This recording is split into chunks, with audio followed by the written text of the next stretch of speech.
Bienvenidos a todos a nuestra primera edición de IGUA Masterclass. Estamos muy felices y estamos muy entusiasmados con estos 6 webinars que vamos a compartir.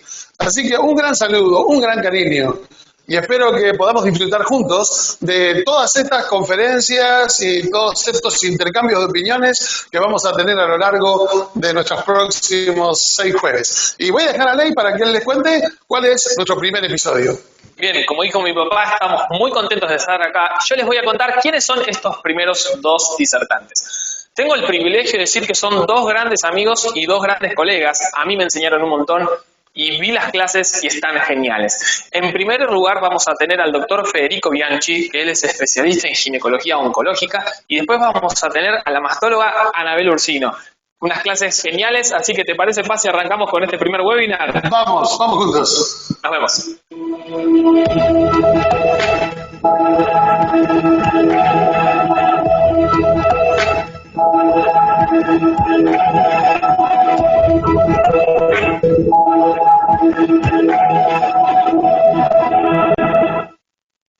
Hola, buenos días. Mi nombre es Federico Bianchi, me desempeño como ginecólogo-oncólogo, como jefe de sección de ginecología oncológica del Hospital Alemán y como jefe de servicio de ginecología del Sanatorio Güemes. Agradezco mucho la invitación, para mí es un honor estar en el primer IGUA Masterclass. Así que vamos a empezar un poco a resumir algunos avances o algunas novedades que tenga el cáncer ginecológico, algunos un poquitito más nuevos, otros un poco más viejos. Empezando por las generalidades y sobre todo en el cáncer ginecológico, descartando lo que es el cáncer de mama, vamos a ver a nivel mundial y en mujeres el cáncer de cuello ocupa el 4º lugar, representando prácticamente 569.000 mujeres se van a infectar y van a tener cáncer de cuello uterino y más o menos 54% de estas van a morir por esa enfermedad. Le sigue el cáncer de cuello uterino, en el cual, si bien la incidencia es alta, la mortalidad no lo es así como en el cáncer de cuello uterino y obviamente el cáncer de ovario, pero acá tenemos que marcarlo, que es la incidencia es, si bien es menor al cáncer de endometrio, vamos a tener una mortalidad muy superior y eso se da porque el cáncer de ovario se manifiesta generalmente en estadios avanzados y por último vamos a tener el cáncer de vulva, por lo cual su curación es superior comparativamente con otros tipos de cánceres. ¿Qué pasa en Argentina? En Argentina es más o menos similar. El cáncer de cuello tenemos una mortalidad similar a lo que se representa a nivel mundial. A nivel del cáncer de ovario también tenemos una mortalidad que es ligeramente inferior, pero mayoritariamente la gran mayoría de los pacientes que se diagnostican con un cáncer de ovario mueren por esta enfermedad, representándose prácticamente el 75% de esta enfermedad en estadios avanzados, por lo cual estas mujeres mueren. Y tenemos el cáncer de cuello, que si vemos la mortalidad de cáncer de ovario y de cáncer de cuello uterino, de cáncer de endometrio, vamos a ver que la mortalidad y las incidencias, si bien son similares, la mortalidad es francamente superior a favor del cáncer ovario. Y por último, el cáncer de vulva, que en nuestro país la mortalidad parece ser superior a lo que es en el común del resto del mundo. Y empezando por cáncer de cuello uterino, sabemos que la incidencia predominantemente, estos tumores predominan en países en vía de desarrollo, como se ve el slide a nivel mundial, como así también, y obviamente la mortalidad también se va a impactar mayoritariamente en países en vías de desarrollo. Pero ¿qué podemos decir novedoso o no tan novedoso? Sabemos que es el tercer cáncer en mujeres menores de 40 años. El 42% de estas mujeres van a ser diagnosticadas antes de los 45 años y el 40% de esas mujeres van a desear preservar la fertilidad. Y en Occidente, y esto ya viene de muchos años, hay un retraso en la edad del primer embarazo. Entonces, dentro de lo nuevo, sabemos que en el 2018 FIGO cambia el estadio, específicamente, si bien cambió los estadios 1 y 2, 1 y B y el estadio 3, la mayor diferencia está en el estadio 1A y en el 1B, y vemos que en lo que impacta a nivel de la fertilidad, vemos que el 1B, que anteriormente era 1B1 menor a 4 centímetros o 1B2 mayor a 4, en la actualidad es 1B1 son tumores menores a 2 centímetros, 1B2 tumores hasta 4 centímetros y 1B3 tumores hasta 3 centímetros. Como así también se mantuvo el estadio 2A1, que es menor a 4, y el 2A2 mayor a 4 centímetros.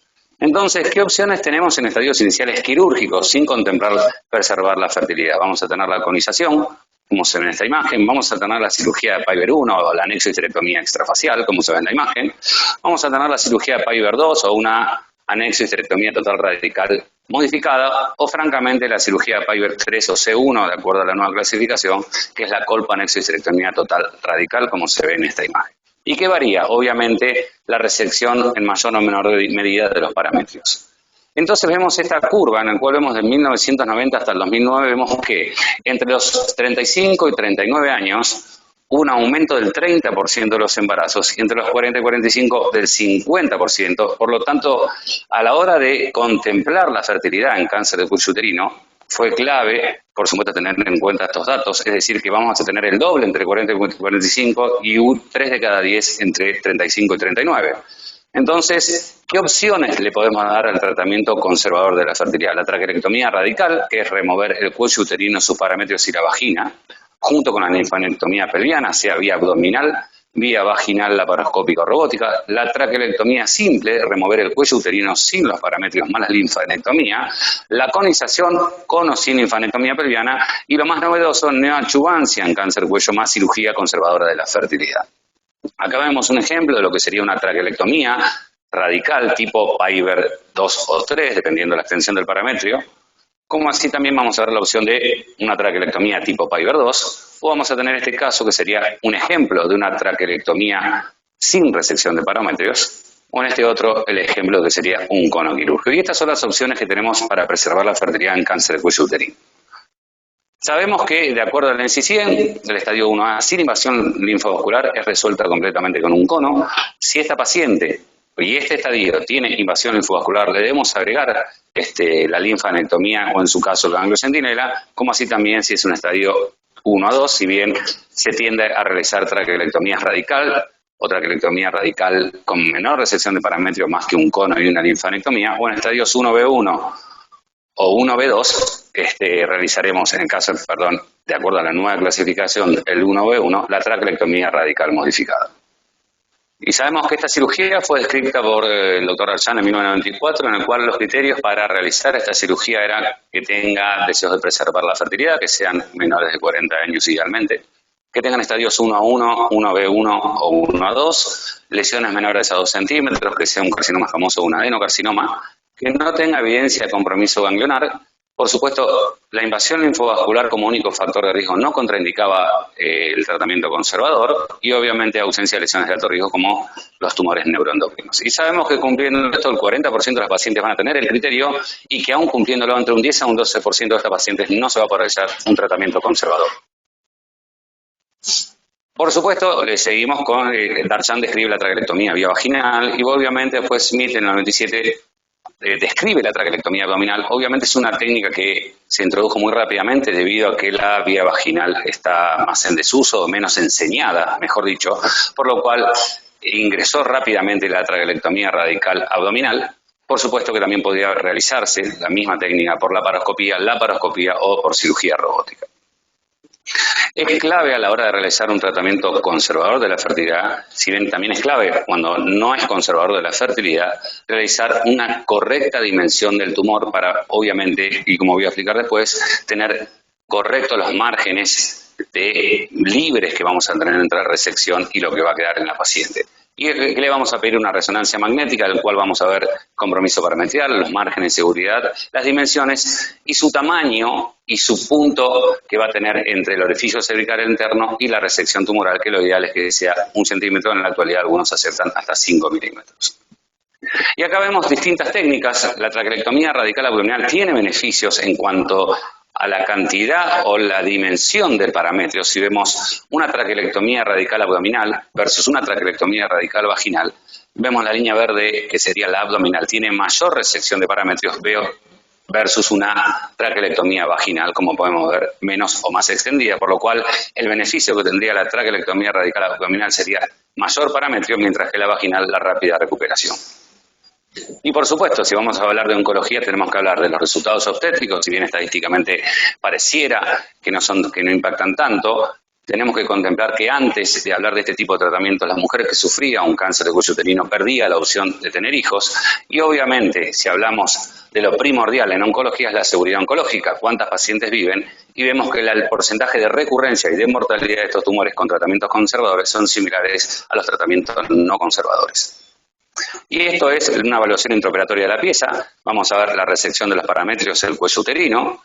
Aquí vamos a ver que en este caso realizamos un cerclaje, en la actualidad ya no realizamos un cerclaje porque aumenta la probabilidad de estenosis, y lo que hacemos es anastomosar el cuerpo uterino junto con la vagina, definiendo y terminando lo que es la traquelectomía radical vía abdominal.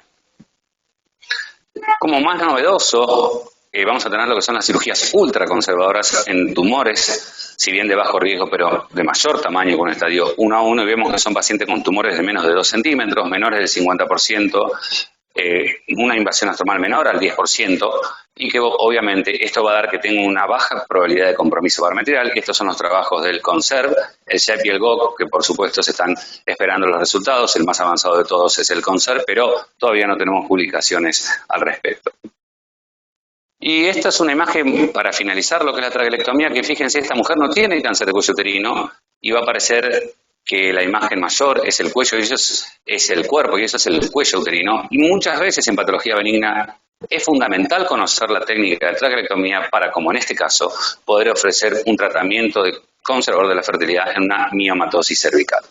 Como conclusiones, en cáncer de cuello uterino podemos decir que cada vez más mujeres tienen la opción del tratamiento conservador. La traquelectomía debe ser ofrecido como estándar en preservación de la fertilidad en la actualidad. Debe utilizarse la técnica más conocida. El seguimiento debe ser con un equipo entrenado en cirugía y en embarazo de alto riesgo, y lo que se está esperando son los resultados en neoadjuvancia y en las cirugías ultraconservadoras. Ahora, siguiendo por la gravedad o en cuanto a la incidencia de mortalidad, seguimos con el cáncer de ovario. Sabemos que se diagnostican casi 300.000 y mucho más de la mitad mueren por esta enfermedad. 3/4 partes de esta van a ser en estadios avanzados. Sabemos que la supervivencia, de acuerdo a cada estadio, es muy dispar. Decimos en estadios 1, 50 o casi el 100, y en estadios 2, el 30 y el 80. Esto habla de que el cáncer ovario muchas veces es operado en menos, si no, no se explicaría, o es subestimado el estadio en el cual se está definiendo, y esto habla claramente que va a impactar en la supervivencia. La curación no cambió en los últimos 25 años, y sabemos que la cirugía y las quimioterapias basada en platino y taxanos es lo que impacta en la supervivencia. Y obviamente, si hablamos de cirugía, no hay trabajos randomizados en citorreducción primaria, pero en la actualidad, con anterioridad, deseábamos que la paciente no sea BRCA mutada, y gracias al detenimiento de drogas como inhibidores de la PARP, hoy en la actualidad tenemos muy buenos beneficios para ofrecer en cuanto a adjuvancia hablando, por lo cuanto la droga más conocida es el olaparib en el trabajo del SOLO-1, en el cual deseamos que la paciente, o no es que lo deseamos, buscamos o queremos conocer ese beneficio, ya que hoy día con pacientes BRCA mutadas el beneficio es mucho mayor que si no es mutada. Pero cuando vemos la literatura, el porcentaje de pacientes que se operan y quedan sin enfermedad varía de un 8 a un 85%. Parecería que estamos hablando de dos enfermedades, y eso me parece que es un cambio de perspectiva. Tenemos un cilindro y algunos ven un cuadrado, mientras que otros ven un redondel. Y la realidad es que todos tenemos que ver el cáncer ovario como si fuera un cilindro y todos tratarlos de la misma manera. ¿Qué podemos decir? Le voy a hacer un algoritmo con respecto al cáncer de ovario, en el cual aplicamos en el hospital nuestro. Tenemos una sospecha de cáncer. Si es un estadio inicial, vamos a hacer un abordaje laparoscópico, y de ser un estadio inicial hacemos una resolución laparoscópica. Ahora tenemos un estadio avanzado, 3, 4, 2, 3 o 4, y dividimos si es enfermedad puramente abdominal o enfermedad extraabdominal. Si es una enfermedad extraabdominal y tenemos un derrame pleural, le vamos a ofrecer obviamente primero una toracoscopía, y si podemos o tenemos metástasis extraabdominales punzables, realizamos una punción histológica. En caso de ser positivo, esa paciente va directamente a una adjuvancia y no se opera. En caso de un derrame pleural, hacemos la toracoscopía. Si hay enfermedad macroscópica, tomamos biopsia, y de ser positiva va a cirugía al intervalo neoadjuvancia. Y en caso de enfermedad microscópica, vamos a hacer el abordaje laparoscópico abdominal, en el cual medimos si es resecable, sí o no. En caso de ser resecable, se hace una citorreducción laparotópica, y en el caso de ser no resecable, la paciente se realiza neoadjuvancia o cirugía del intervalo. En la actualidad y en la nueva publicación del SNCN, no hablamos más de estadificación en cáncer ovario, sino que hablamos de citorreducción, tanto en estadios iniciales como en estadios avanzados. Esa era una disquisición que hacíamos inicialmente, porque nosotros contemplábamos que todo, porque citorreducción es sacar carga tumoral, y veíamos que este tipo de tumores, en un estadio 1 o un estadio 1B, aplicábamos lo que se llamaría con anterioridad, lo que se llamaba una cirugía de estadificación, O esto, que para FIGO es un estadio 1, o un estadio inicial, es un estadio 2, que dista mucho de ser un estadio inicial, ya que tiene ya compromiso de recto o del peritoneo pelviano. Pero el 75% de estas pacientes vamos a tener que hacer la clásica citorreducción, ya que la enfermedad se presenta de manera diseminada, como se ve en la imagen. Citorreducción completa son los que mayoritariamente viven. Vemos pacientes o el trabajo del GOC de Winter, que reúne varios trabajos, estadios 3, tanto A, B o C, en el cual vemos que la citorreducción completa impacta francamente también en la supervivencia. Ya vamos un poquitito más fino, el trabajo de UA, en el cual los estadios 3C, es decir, metástasis abdominal mayor a 2 centímetros, también impactan en la supervivencia de la citorreducción completa, y este análisis de Chi que también muestra que la citorreducción completa es lo que mayoritariamente logra mayor supervivencia en cáncer de ovario, por lo cual es clave a la hora de abordar a una paciente quirúrgicamente. Y esta es una revisión que hizo Bristow, en la cual muestra prácticamente lo mismo. Son 14.000 pacientes con cáncer ovario. Obviamente son heterogéneos, pero el cáncer ovario es heterogéneo. Y vemos que la supervivencia es mayor cuando la citorreducción es completa.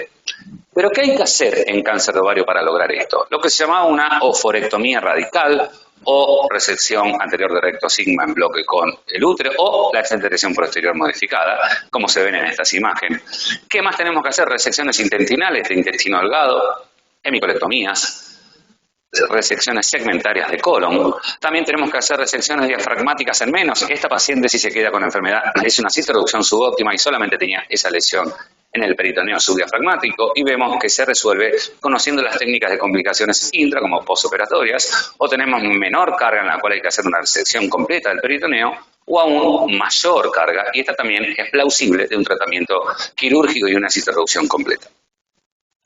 También vamos a tener la resección o la remoción de los vasos o del vaso y la cola del páncreas, como así también resecciones a nivel del parénquima hepático o a nivel del hilio hepático. Acá vamos a ver la maniobra de Pringle, como que se veía en la foto, para poder remover lesiones a nivel del parénquima hepático, intentando la menor cantidad de sangrado posible.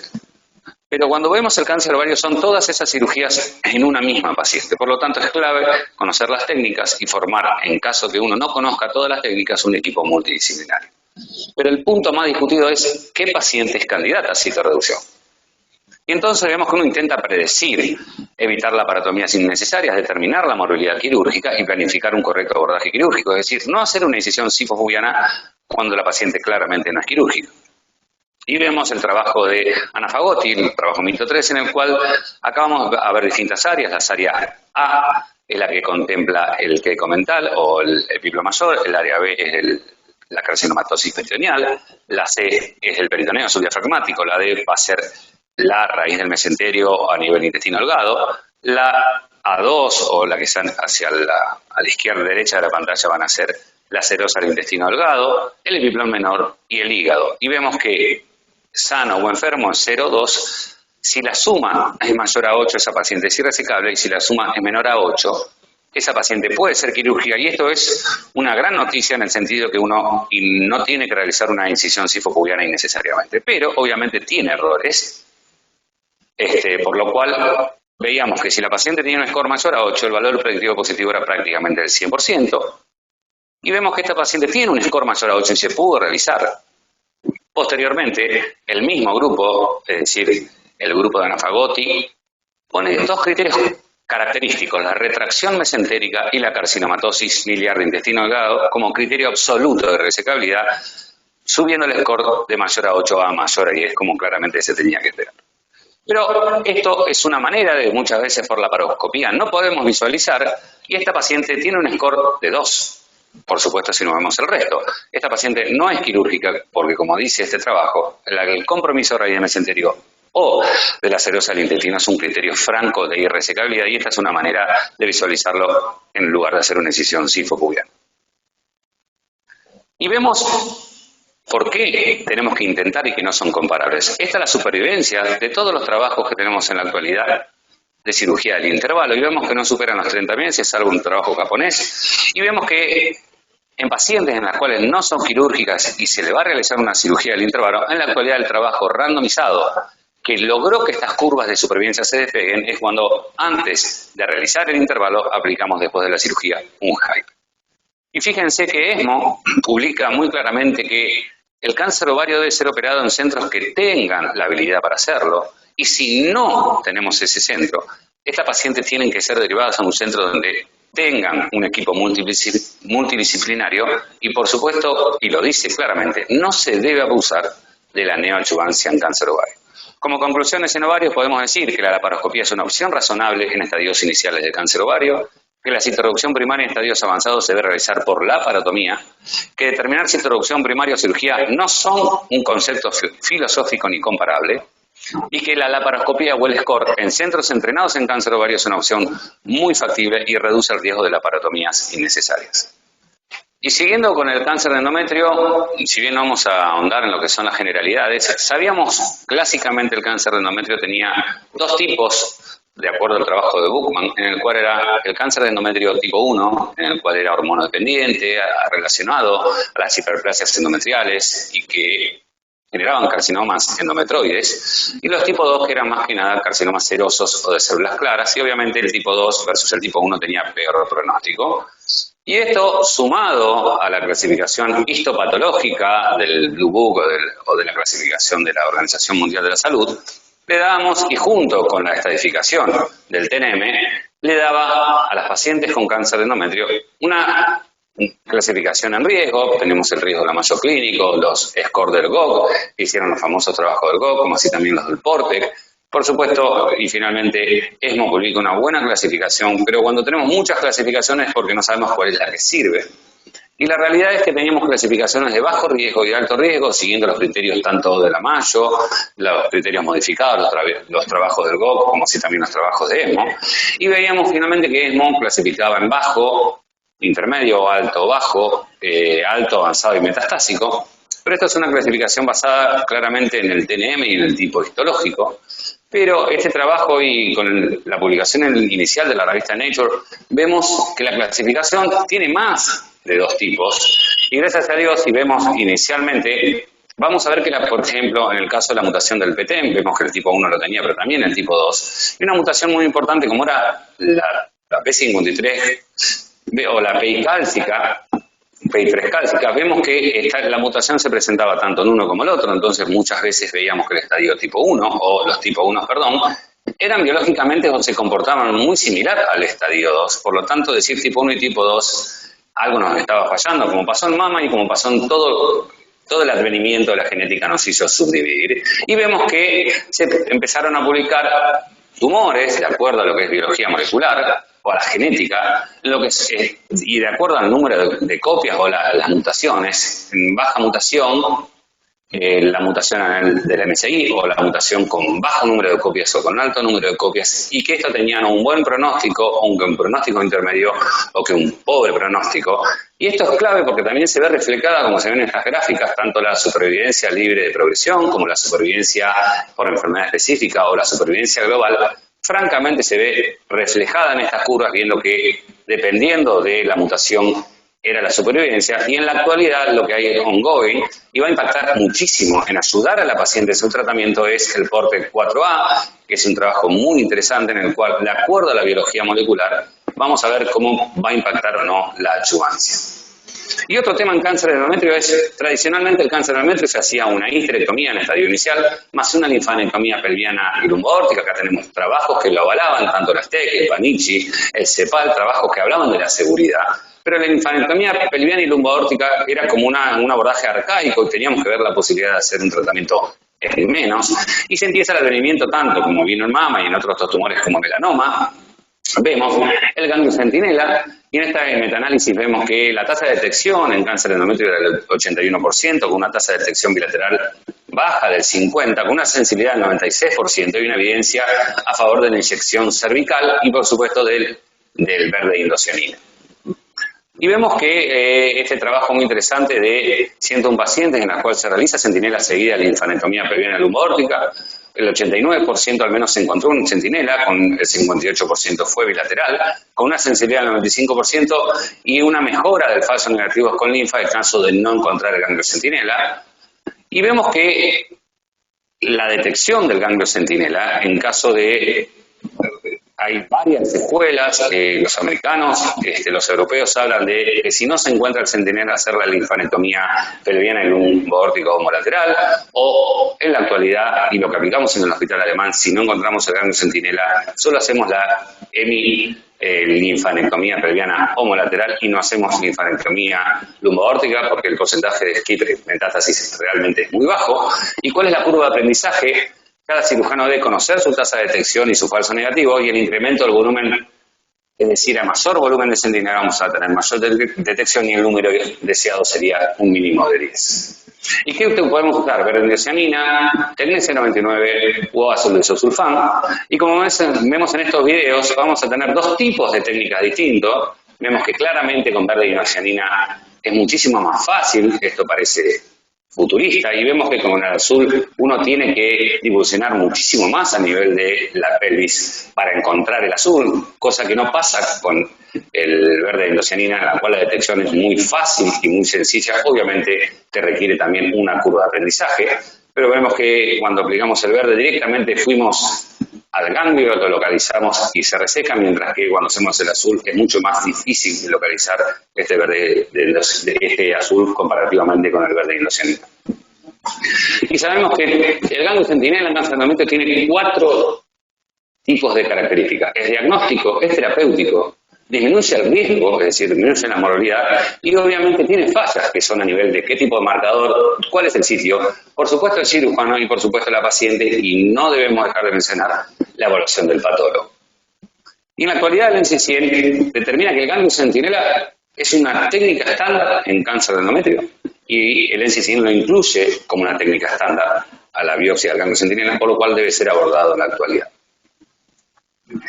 ¿Y qué podemos concluir? La clasificación molecular proporciona información clínica relevante, pronóstica, con el potencial de influir en las estrategias de tratamiento adyuvante, caracteriza grupos y estratifica el riesgo.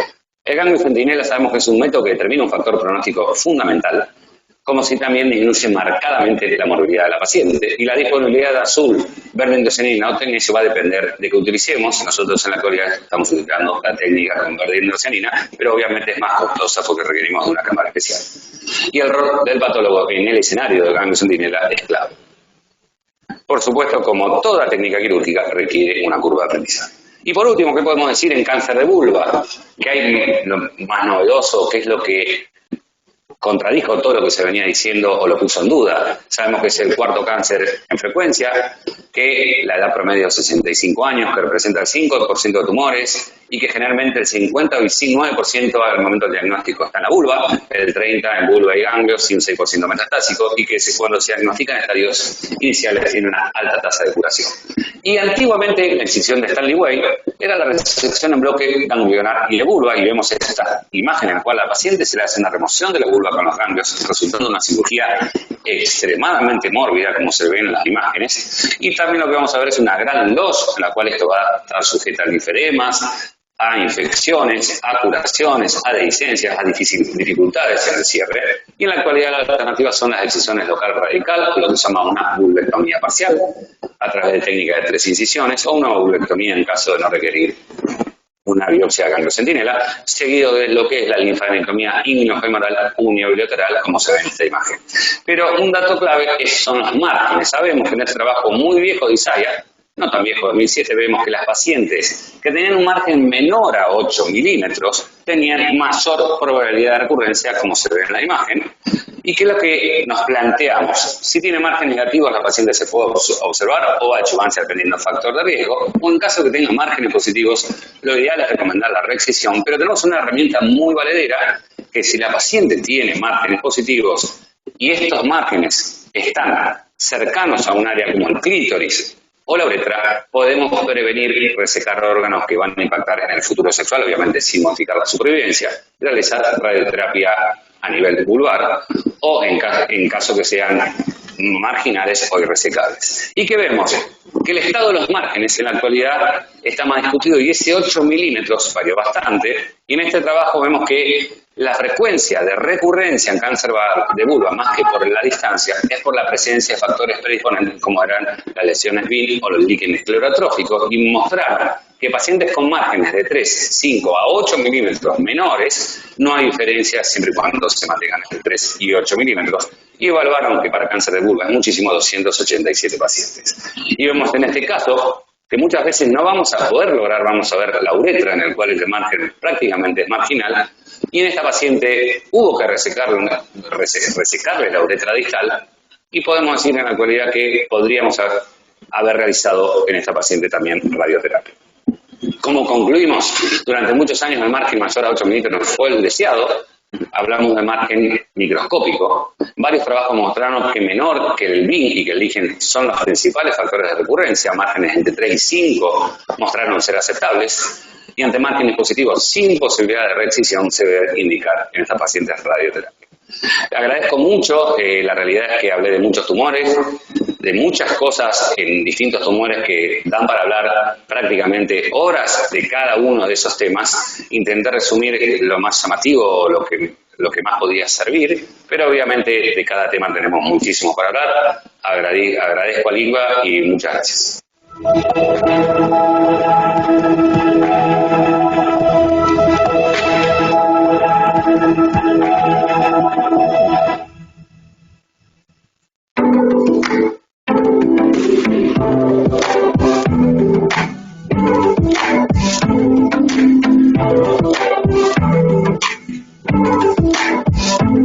Hola, ¿qué tal? Estamos en tienda de café, pero bueno, más que en tienda de café, estamos en tienda de ICBA, porque este lugar justamente está enfrente de nuestro instituto y esta es nuestra casa. Acá venimos a tomar café, venimos a almorzar, venimos a hacer nuestros after consultorio y hoy estamos con Nancy y con todos los muchachos de acá de tienda de café para hablar un poquito acerca del café. Ustedes saben que yo vengo de una familia siciliana. La primera vez que fui a la casa de mis tíos, mucha gente del pueblo, un pueblo muy pequeñito, venía a saludarnos. Y cada persona que me venía a saludar, a dar la bienvenida al pueblo, traía un paquete de café y un paquete de azúcar. Y yo no sabía por qué era esa costumbre. Cuando terminó el día y pasaron muchas personas, entonces le pregunté a mi tía, la tía María, digo, tía María, ¿por qué toda la gente trae café y azúcar? Y entonces ella me contó, querido, en la época de la guerra, las dos cosas más preciadas eran el café y el azúcar, porque no había. Entonces, a partir de esa fecha, cada vez que alguien quería agasajar a alguien que venía, ¿qué le traía? Lo más preciado, un poco de café y un poco de azúcar. Bueno, y ustedes saben que esa historia siempre quedó grabada. Aquí en Argentina, los argentinos nos gusta mucho el café, no solamente como el café como la infusión, sino como el café para el encuentro, para la charla, y a veces Nancy tiene que soportar que estén aquí ocupando las mesas horas y horas cuando los muchachos o las chicas se encuentran a tomar un café. Gracias, Nancy, por permitirnos estar en este lugar tan precioso para nosotros, para hablar acerca del café. Así que, si les parece, vamos a charlar acerca del café. Nancy, la primera pregunta, ¿cuáles son los tipos de café que tenés para ofrecerle a tus clientes y cuál es el que más prefieren? Bueno, nosotros en esta tienda en particular trabajamos con 4 variedades de café. El Minca, que es el más intenso, el Barista, que es el intermedio, Brasil, que es un poquito más ácido, y el Colombia, que es el más frutado de todos. Nuestros clientes lo que prefieren es el Barista, que es el que servimos en la casa. Es una variedad intermedia, muy sabroso, bastante intenso como para acompañar con leche o para tomar solo. Supongo que podrías contarnos los tipos de molidos que hay para distintos tipos de cafetera. Bueno, acá podemos ofrecerles el café en grano o molido.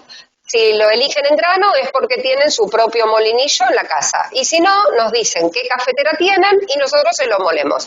Ya sea para la cafetera express, como la que tenemos nosotros, para cafeteras de filtro de papel, Chemex, la cafetera italiana, más conocida por su nombre comercial, que es la Volturno. Cafetera turca, tenemos unos clientes que vienen y llevan café turco, algunos para leer la borra de café y otros porque son de esa colectividad y lo toman de esa manera. Bueno, Nancy, ya que estamos acá, quisiera tomar mi café preferido, el que tomo siempre, el barista. Bueno, ahora le vamos a preparar a David su café favorito, que es el barista.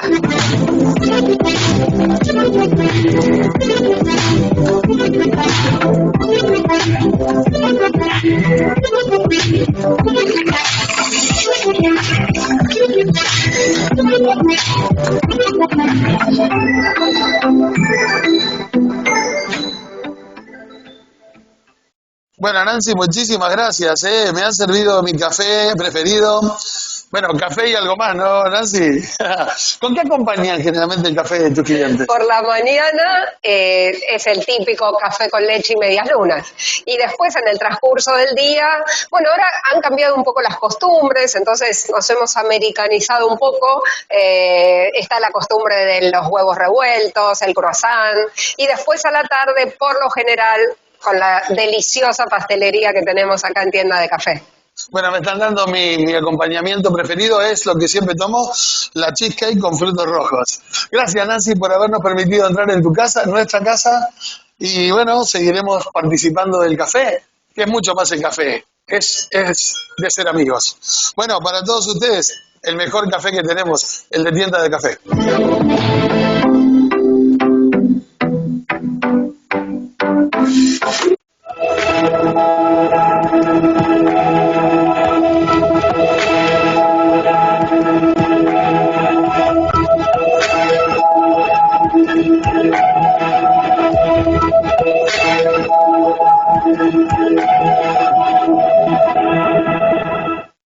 Bueno, hola a todos, mi nombre es Anabela Ursino, soy médica ginecóloga, especialista en patología mamaria, trabajo en el Instituto Ginecológico de Buenos Aires y en el Complejo Médico de la Policía Federal Argentina, Churruca Vilca.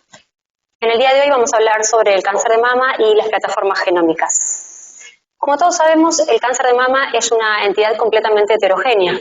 Sabemos que pacientes con el mismo diagnóstico clínico e histopatológico pueden tener una evolución completamente disímil. Y esto está relacionado con la heterogeneidad tumoral. Nosotros sabemos que más del 90% de los cánceres de mama son diagnosticados en estadios tempranos y con una potencialidad de curación muy alta, pero todos los cánceres de mama tienen la posibilidad de realizar metástasis a distancia en la evolución del tiempo. Entonces, de acuerdo a los factores pronósticos que nosotros tengamos para evaluar a esos pacientes, vamos a poder brindarles el mejor tratamiento disponible para evitar o tratar de disminuir las probabilidades de que desarrollen estas metástasis. Hoy en día contamos con nuevos factores pronósticos y predictivos que nos permiten determinar terapias targets o terapias dirigidas a estos factores para poder brindarles a ellos el mejor tratamiento con endocrinoterapia, quimioterapia o lo que corresponda. Vamos a hacer un breve resumen de los marcadores biológicos que todos ya conocemos. Sabemos que los biomarcadores son cambios medibles que pueden ser realizados a través de métodos bioquímicos, fisiológicos o morfológicos. Son sumados a los aspectos clásicos del tipo tumoral, subtipo histológico, el grado histológico, el estatus axilar. Los biomarcadores que contamos hoy en día son los receptores hormonales de estrógeno y progesterona, el HER2/neu y el Ki67. La determinación de estos receptores hormonales nos va a permitir posteriormente llegar a la clasificación molecular. Es muy importante que tengamos en cuenta que todos estos biomarcadores deben ser dosados en todos los tumores. Si el paciente presenta uno o más tumores, deben ser dosados en todos de ellos, porque debido a la heterogeneidad tumoral podemos obtener diferente información que nos ayude a arribar a un mejor diagnóstico para brindar un mejor tratamiento. En cuanto a los receptores hormonales, sabemos que tenemos los receptores de estrógeno y de progesterona. Sabemos que es un factor predictivo de la terapéutica antiestrogénica y que la presencia de receptores de progesterona nos habla de la indemnidad del axis o del eje estrógeno-progesterona. Esto a su vez nos va a hablar de una mejor respuesta al tratamiento antiestrogénico. Por otro lado, el Ki67, como todos sabemos, es un índice de proliferación celular que en pacientes con receptores positivos también nos brinda información de una mejor respuesta a la terapia antiestrogénica y a los tratamientos de quimioterapia con taxanos. El HER2-Neu sabemos que es una proteína transmembrana y que la presencia del HER2-Neu es un factor independiente de recurrencia. A su vez, esta proteína también es un factor de mal pronóstico. Sabemos que los pacientes que presentan HER2-Neu positivo se asocian a tumores con alto grado histológico, mayor agresividad biológica, mayor grado de sobrevida, menor grado de sobrevida global, menor sobrevida libre de enfermedad y menor expresión de receptores hormonales. Esto también se relaciona con el mayor riesgo de metástasis que tienen estas pacientes. Afortunadamente, para la presencia de HER2-Neu contamos con terapias targets de anticuerpos monoclonales como el trastuzumab y el pertuzumab.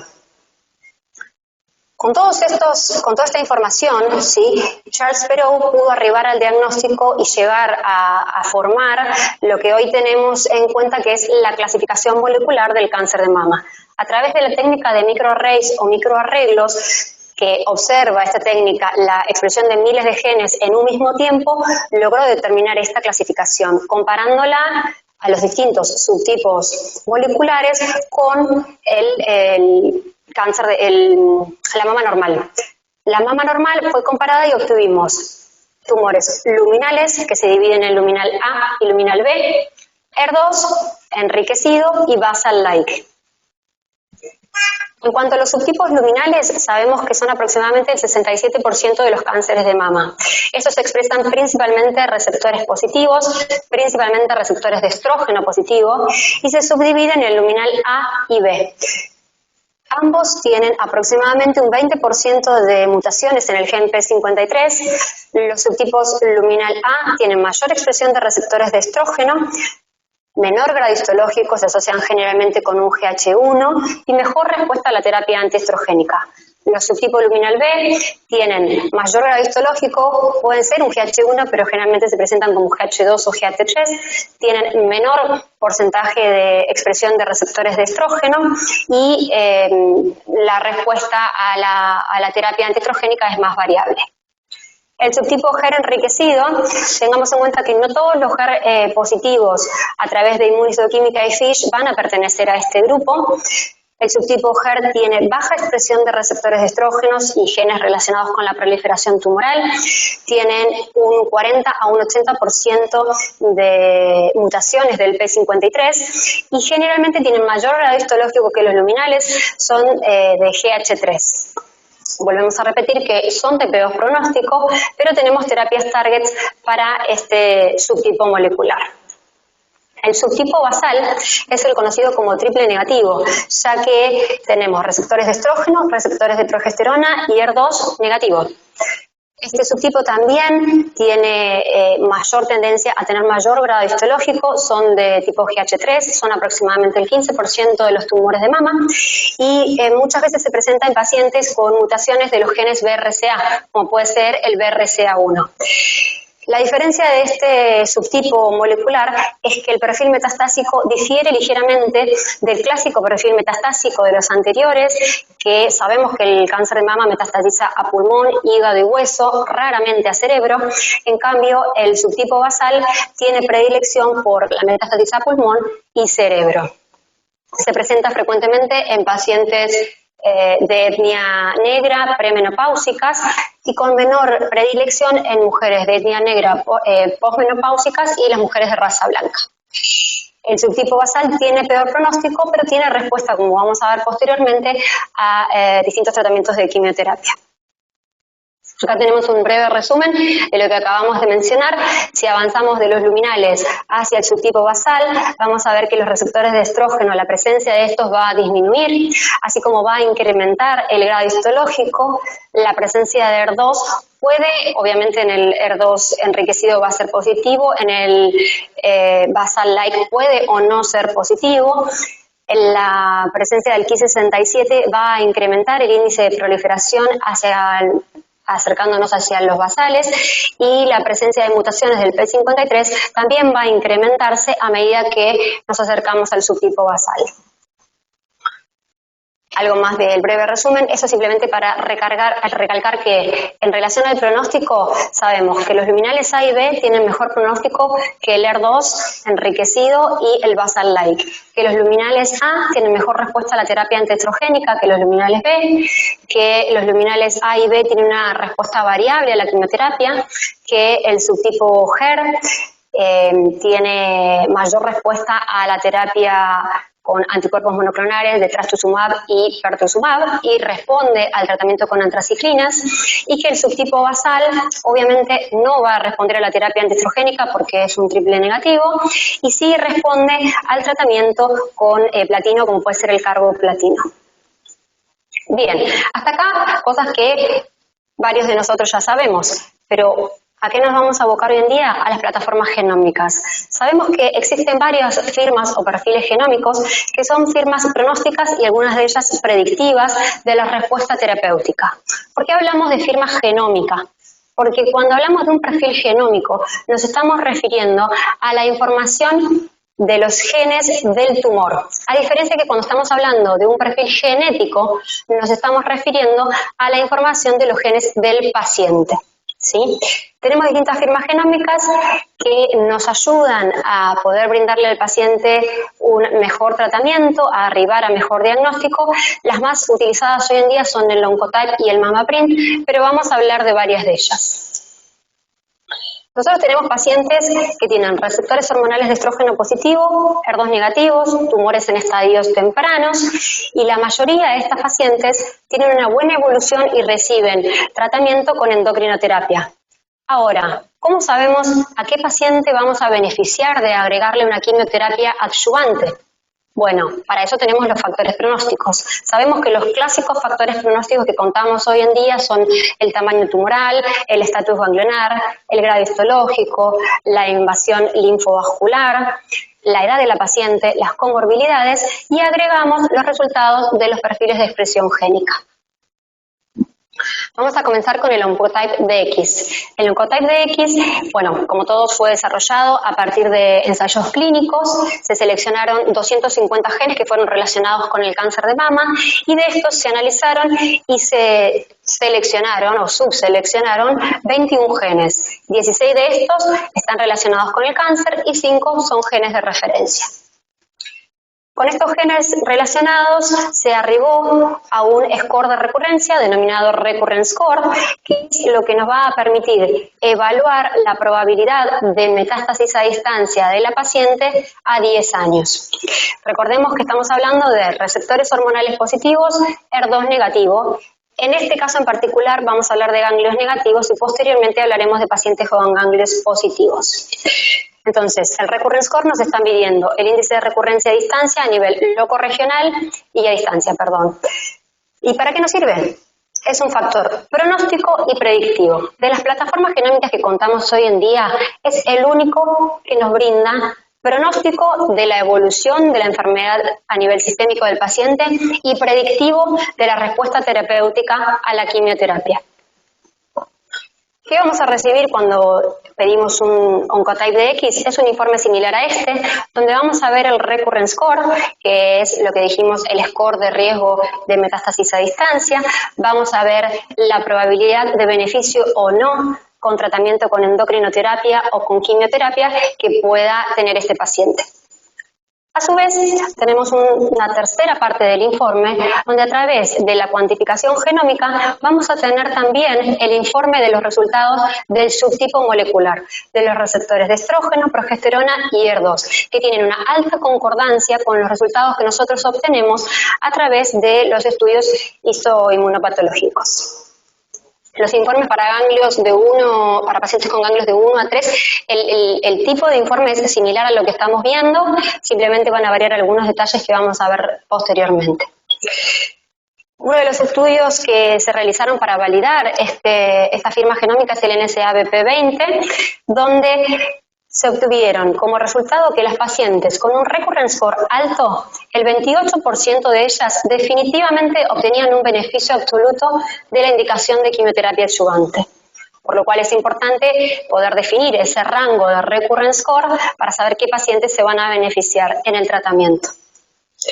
El TAILORx es uno de los estudios más grandes realizados de tratamiento de cáncer de mama aleatorizados, donde se seleccionaron más de 10.000 pacientes y lo que se evaluó en el TAILORx para ver las implicancias de este estudio y de la aplicación del Oncotype DX es disminuir el sobretratamiento con quimioterapia en pacientes que se beneficiarían solo de recibir endocrinoterapia, disminuir el subtratamiento de pacientes que se hubieran beneficiado de aplicar la quimioterapia adyuvante y evaluar los beneficios de la quimioterapia en las pacientes que se encuentran a nivel borderline donde tengamos alguna duda de la indicación. Se seleccionaron 10.273 pacientes de entre 18 y 75 años que presentaban tumores de 1.1 a 5 centímetros con receptores hormonales positivos, HER negativo, ganglios negativos. Y se realizó el seguimiento de estas de 5 a 9 años. Se randomizó a la paciente según el recurrence score. Aquellas que presentaban un recurrence score menor a 10 recibían solo tratamiento con endocrinoterapia. Las que presentaban un recurrence score mayor a 25 recibían tratamiento con endocrinoterapia y quimioterapia adyuvante.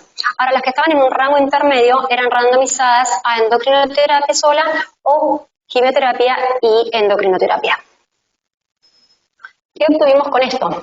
Se obtuvo el rango intermedio, que fue de los resultados entre 11 y 25. Las pacientes que tenían un recurrence score de 11 a 25 se determinó con un alto intervalo de confianza que estas pacientes estaban entre el 10 y el 20% del riesgo de recurrencia. Entonces, como dijimos, el TAILORx es el estudio de validación para Oncotype DX y lo que podemos decir es que el 70% de las pacientes que presentan un cáncer de mama de tipo estadio inicial con axila negativa y un recurrence score bajo menor a 10 pueden evitar el tratamiento de la quimioterapia, así como pacientes mayores de 50 años con un recurrence score entre 11 y 25 y las pacientes menores de 50 años con un recurrence score de 11 a 15. Este es el único de los perfiles genómicos que está recomendado por la Sociedad Argentina de Hematología y se incluye en guías internacionales como el NCCN, ASCO, ESMO y el consenso de St. Gallen. En resumen, y de una manera más sencilla, pacientes menores de 50 años que tengan un recurrence score mayor a 26 definitivamente se van a beneficiar de recibir la quimioterapia adyuvante.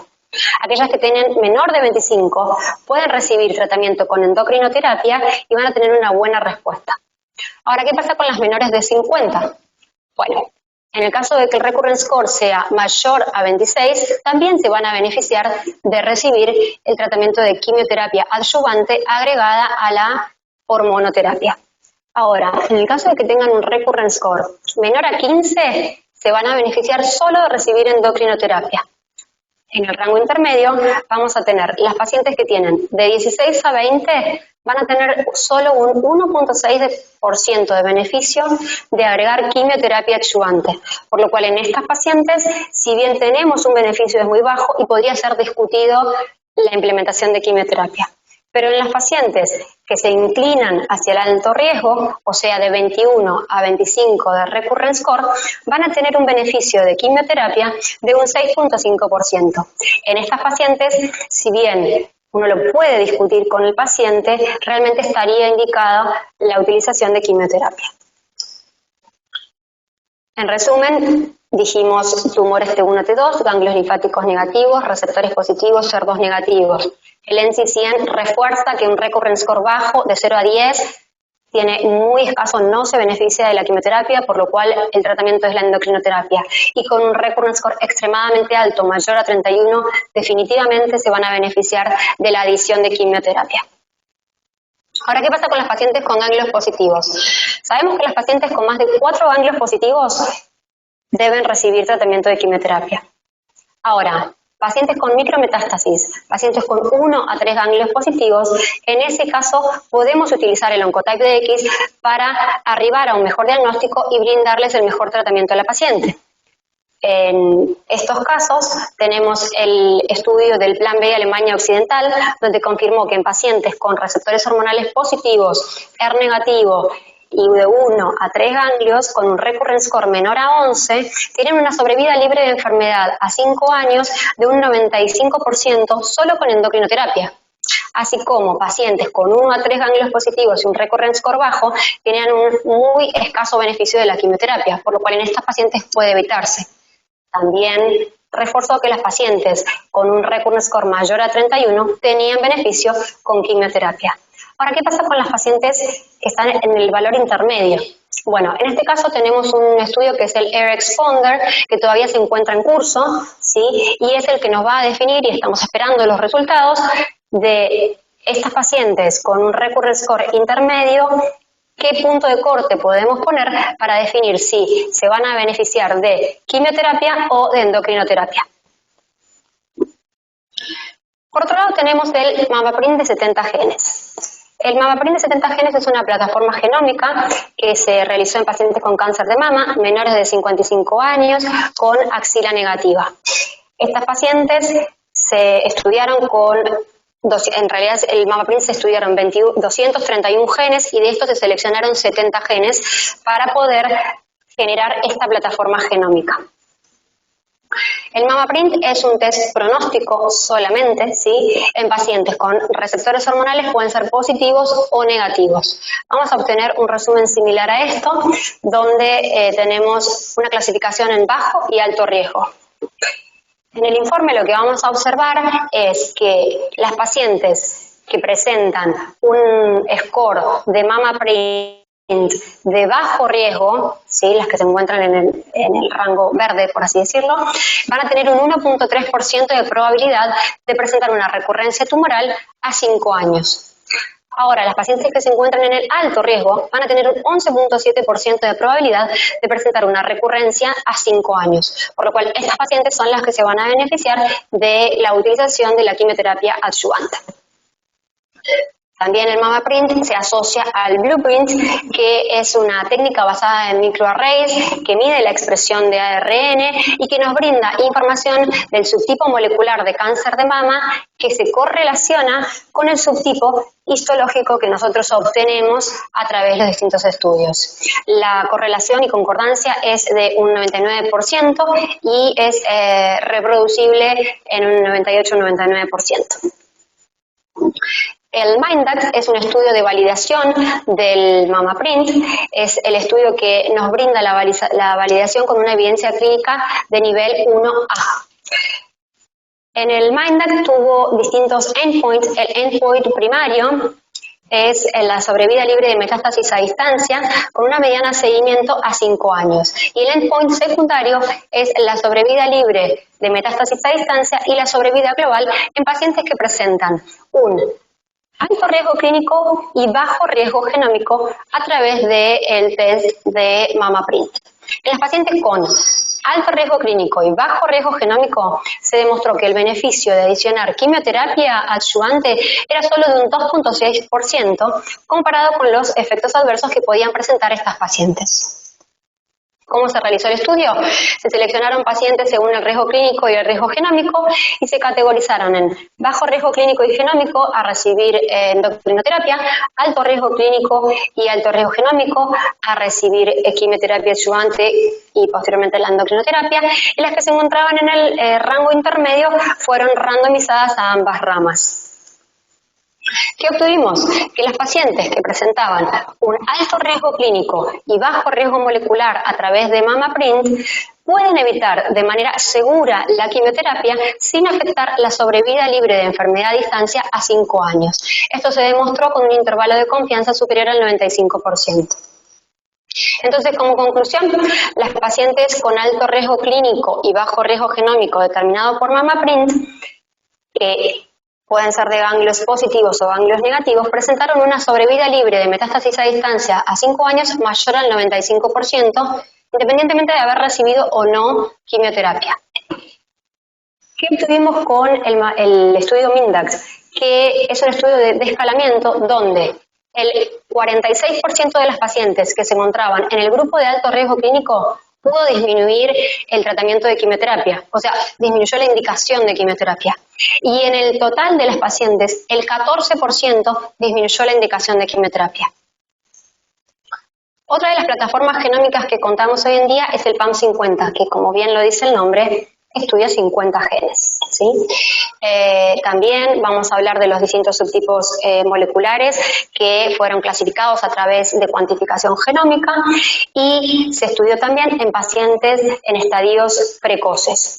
Algo importante del PAM50 que lo vamos a ver posteriormente es que se realizó en pacientes posmenopáusicas. El PAM50 también tiene un recurrence score que se denomina ROR, donde evalúa al margen de la cuantificación genómica perfiles de subtipo tumoral, tamaño tumoral y estatus ganglionar. El recurrence score, entonces, lo que nos va a hablar es de los beneficios o no de la quimioterapia. Sabemos que si tenemos pacientes con más de 4 ganglios positivos, definitivamente es una paciente de alto riesgo y va a recibir quimioterapia adyuvante. Ahora, si la paciente tiene ganglios negativos, la podemos dividir en un riesgo bajo si el ROR es de 0 a 40, un riesgo intermedio si el ROR es de 40 a 60 y un riesgo alto si es de 60 a 100. En el caso de que la paciente cuente con ganglios positivos de 1 a 3, lo vamos a subdividir en riesgo bajo con un ROR de 0 a 15, un riesgo intermedio cuando el ROR es de 15 a 40 y cuando es más de 40 es un riesgo elevado. En el informe vamos a obtener el riesgo de recurrencia, el subtipo molecular, el riesgo de metástasis a distancia y aclara, como vemos en este sector del informe, que es para pacientes posmenopáusicas. En este ejemplo tenemos una paciente con un ROR de 38 que contaba con ganglios negativos, por lo cual fue incluida dentro del grupo de bajo riesgo porque es menor a 40. Acá vemos lo que mencionábamos recién, el riesgo de recidiva de 38 es de bajo riesgo y la probabilidad de recidiva a distancia a 5 años es muy baja, de un 7%, por lo cual esta paciente se beneficiaría de recibir endocrinoterapia. A su vez también tenemos el índice de recidiva a distancia en las pacientes, en este caso subtipo luminal A o subtipo luminal B. Entonces, el PAM50 es un factor pronóstico independiente, nos brinda información pronóstica que se suma a los factores clínico-patológicos que ya contamos del paciente en mujeres posmenopáusicas, receptores hormonales positivos, HER negativo con o sin afectación ganglionar a 10 años. Por último, la última plataforma es el EndoPredict. Todas se han realizado por técnicas de microarray como el EndoPredict, también en pacientes con receptores hormonales positivos, HER negativos, que recibieron tratamiento con endocrinoterapia, en este caso fue con tamoxifeno. Se seleccionaron a través de las técnicas de PCR transcriptasa reversa 8 genes que fueron relacionados con el cáncer de mama y 3 genes de estandarización, y se sumó también a la clasificación genómica distintos factores pronósticos clínicos. Se obtuvo un EP-Clinic, que es el riesgo de recurrencia, y se dividió también en pacientes con ganglios negativos o pacientes con ganglios positivos de 1 a 3. Sabemos nuevamente también que este es un test pronóstico y que nos puede indicar el riesgo de recurrencia a distancia de la paciente a 10 años, con lo cual nosotros vamos a definir qué paciente se va a beneficiar de quimioterapia o qué paciente de endocrinoterapia. Entonces dijimos que el EP-Clinic es un factor pronóstico independiente que añade información pronóstica en mujeres pre y posmenopáusicas con receptores hormonales positivos, HER negativos y que tiene una buena capacidad de discriminación entre los distintos grupos de riesgo que mencionamos anteriormente. En resumen, el NCCN nos brinda el Oncotype DX de 21 genes para pacientes con ganglios negativos. Es clasificado como factor pronóstico y predictivo con un nivel de evidencia 1. En cambio, el Oncotype DX de 21 genes en pacientes con ganglios positivos tiene un nivel de evidencia 2A como factor pronóstico y estamos esperando los resultados del LER-Exponer para definir si también podría ser un factor predictivo. El MammaPrint de 70 genes es clasificado como factor pronóstico con un nivel de evidencia 1.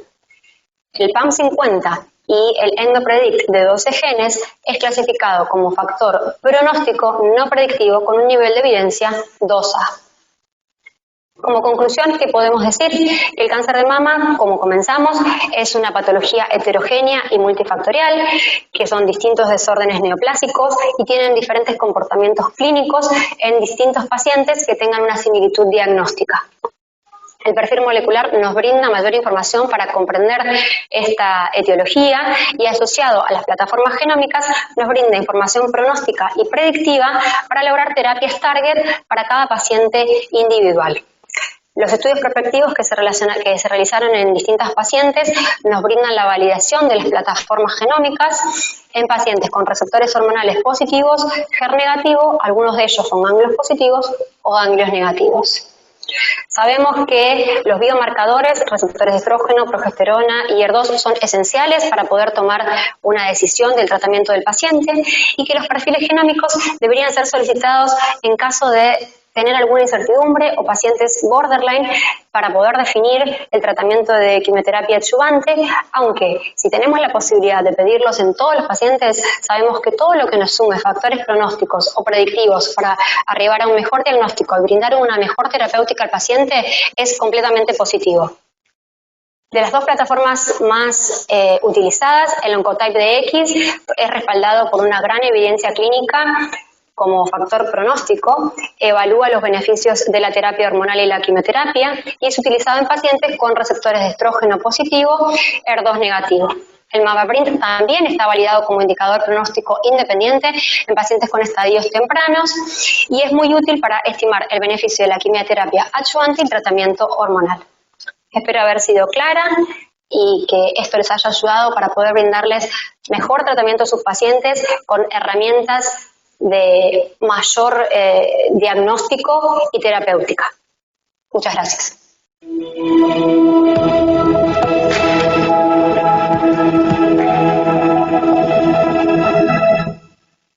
Espero que hayan disfrutado estas dos presentaciones. En este momento quiero invitarlos a que hagan clic en el link que figura en la descripción para que podamos juntos compartir las preguntas y tengamos una gran discusión sobre estos temas. Nos vemos ahí.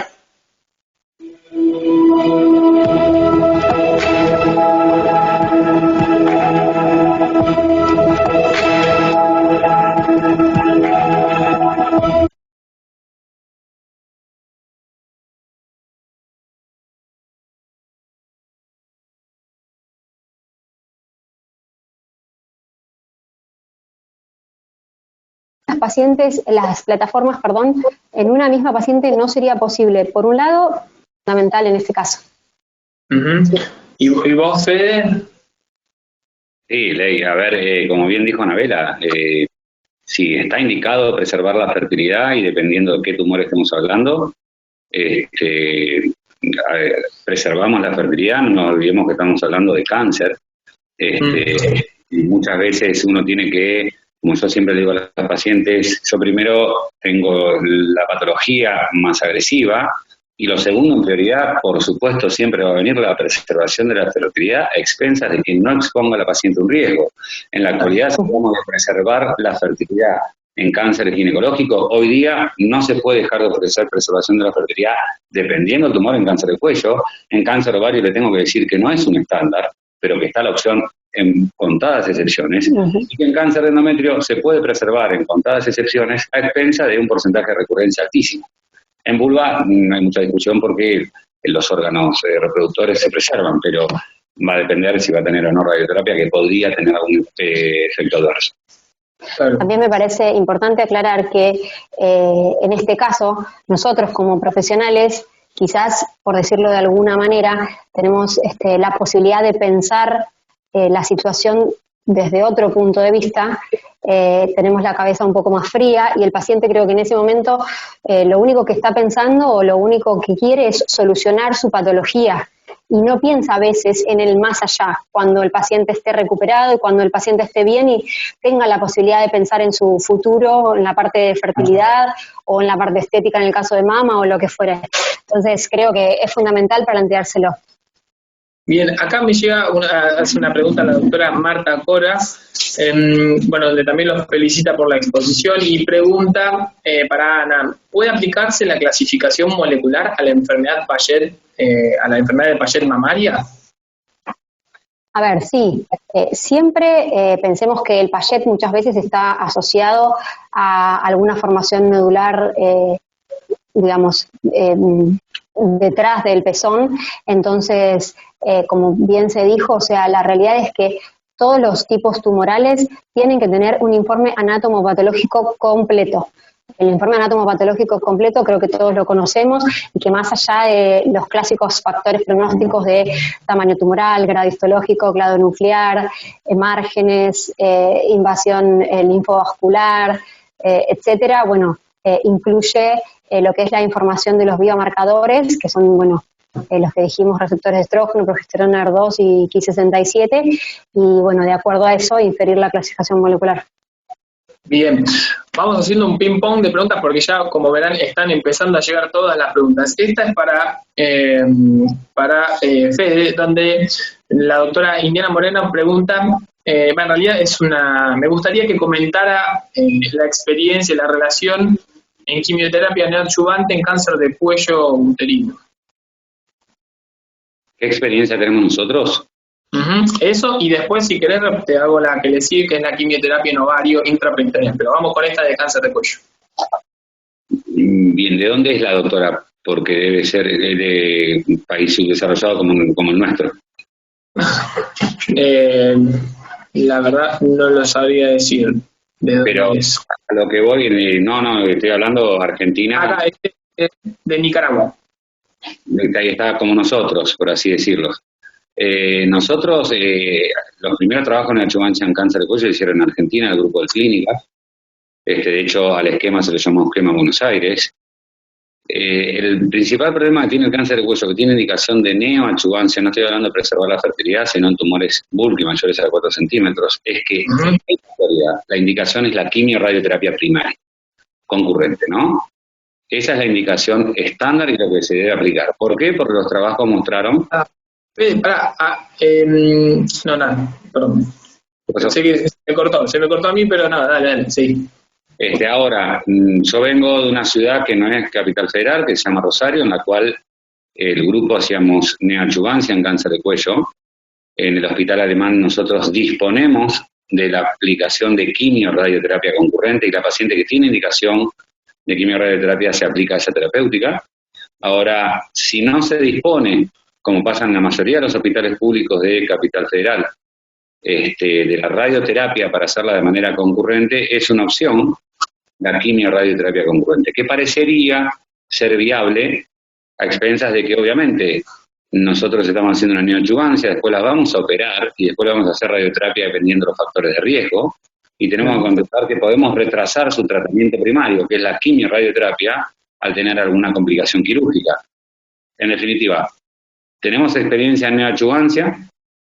El problema es que muchas veces la estadificación, si no tiene un tamaño, porque cuando tiene más de 4 centímetros es fácil, el problema es cuando hay invasión parametrial dudosa, ahí no vamos a saber porque la quimio-radioterapia muchas veces va a achicar el tumor y no vamos a saber qué estadio tenía inicial y vamos a tener un estadio imagenológico y clínico como es el estadio del cáncer de cuello uterino.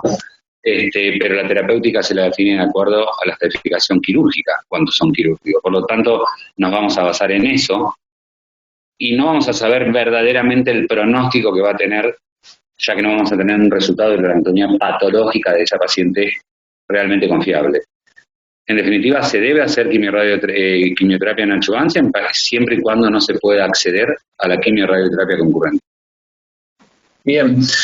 Bueno, aquí preguntan qué experiencia tenés vos con quimioterapia intraperitoneal y después, bueno, también preguntaban sobre la IPEC en el rol, en la recaída.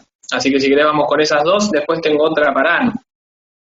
Bien, el Hospital Alemán es el primer centro en Argentina que realizó quimioterapia intraperitoneal. Lo hizo inmediatamente después que Deborah Armstrong en el 2006 publica su trabajo, el GOP 172. Nosotros hicimos un híbrido, es decir, no hicimos porque se demostró que la toxicidad del platino de 100 era muy tóxico y no finalizaban los 6 ciclos intraperitoneales. Entonces hicimos lo que había hecho Markman, 2 esquemas iniciales intraperitoneales endovenosos y después 4 ciclos hasta complementar los 6. Nos fue muy bien y terminaron los 4 casi el 98% de las pacientes. Después decidimos con los tratamientos de sostén planificar los 6 y en nuestra experiencia de 65 pacientes hemos finalizado prácticamente en un 90% los 6 ciclos. Pero esto es fundamental, el tratamiento de sostén que se le hace porque sepamos que la intraperitoneal es mucho más tóxica Ahora hay un nuevo trabajo del Doctor 52 del cual habla que la quimioterapia intraperitoneal normotérmica tiene los mismos resultados que la quimioterapia endovenosa. Ese trabajo ha recibido muchas críticas porque se aduce que el bevacizumab le puede haber restado importancia a la quimioterapia intraperitoneal. Ese trabajo incluye muchísimos estadios 2, ese trabajo, a diferencia del de Armstrong, en el cual el 83% eran estadios 3C, solamente tiene 56% de estadios 3, sin discriminar qué tipo de estadios 3, y un 3A no es lo mismo que un 3B, y un 3B no es lo mismo que un 3C. El verdadero desafío del cáncer ovario es el 3C. Y con respecto, nosotros en la actualidad hacemos intraperitoneal, pero pacientes muy puntuales, generalmente jóvenes, ya que hemos hecho un trabajo que presentamos en ESMO en el 2017, en el cual pacientes que tenían más de 70 años no llegaban a finalizar la quimioterapia porque no la toleraban, es decir, lo hacemos en pacientes más jóvenes. Y con respecto al HIPEC, también Argentina no tiene, y el único centro que tiene el equipo para HIPEC, que tenemos Solution, perdón, el chivo, pero es el único que se dispone, lo tiene el Hospital Alemán. Nos entrenamos, utilizamos la técnica cerrada, que tienen ciertos beneficios versus la técnica abierta, sobre todo con la temperatura. Sabemos que el HIPEC, independientemente que aumenta la penetrancia de la droga por la vía intraperitoneal, también hay un daño per se de la hipertermia sobre la célula. Si vamos en la guía del NCCN, en el 2019 ya indica como una opción en cirugía del intervalo aplicar quimioterapia con HIPEC como una opción, no como un estándar. Mientras que en la recurrencia está mucho más discutido porque no hay trabajo randomizado, solamente hay un trabajo, es un trabajo griego, ahora no recuerdo bien el apellido, en el cual tiene muchos sesgos, no tiene criterios claros de cómo se incluirían las pacientes, y como un dato relevante o que puede llamar la atención, pero reitero que tiene muchos sesgos, son pocas pacientes, es que las pacientes platinosensibles con HIPEC que vivían, las platino resistentes, vivían lo mismo que la platino sensible. Uno no se puede fiar de ese trabajo porque es muy pequeño y heterogéneo, pero es un dato a tener en cuenta y es un dato que habla a favor generalmente del HIPEC, que aumenta o evitaría cierta quimioresistencia o sensibilizaría un poco más a las células resistentes al platino. Perfecto. Bien. Después, para Ana, una pregunta que llega desde Perú. Dice, ¿es frecuente la migración de un luminal a un triple negativo con el paso del tiempo? A ver, no. El tumor inicial que tenga su clasificación molecular va a ser ese tipo de tumor. Ahora, si la paciente tiene una recaída, ya sea loco-regional o a distancia, puede mutar, más que nada basado en el tratamiento previo que ha realizado, si ha recibido quimioadjuvancia o ha recibido algún tipo de quimioterapia, puede haber algún cambio a nivel molecular.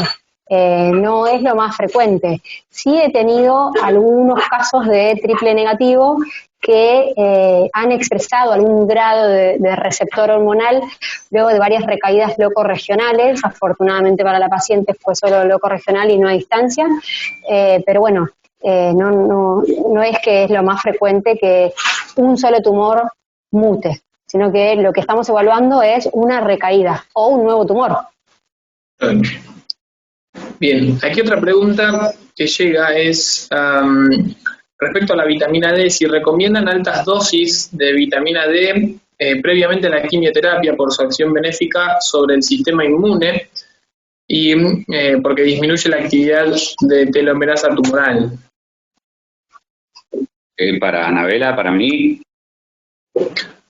Calculo que para ambos, porque bueno, pero yo creo que sería una muy buena pregunta para un oncólogo clínico. Sí, claro. Uno focaliza específicamente en la vitamina D, si bien cuando uno realiza un tratamiento de cáncer de ovario, de lo que fuere, pero específicamente el más agresivo, y creo que también para Anabela, la mastectomía es una cirugía agresiva. El cáncer de cuello es una cirugía agresiva, la uroectomía también, el endometrio también, pero el cáncer de ovario es una cirugía agresiva ultra radical multiorgánica, en la cual genera una desnutrición importante. Ya partiendo de la desnutrición uno tendría que medir todas las vitaminas. Nosotros en el postoperatorio lo que medimos es la desnutrición. Lamentablemente no tenemos prealbúmina, tenemos albúmina, y lo medimos con transferrina también, medimos la nutrición inicial y la posterior y la seguimos a paciente. Desde el vamos, si una paciente no tiene un buen estado nutricional, no va a tener una buena asimilación a la quimioterapia, es decir, la paciente tiene que estar íntegra.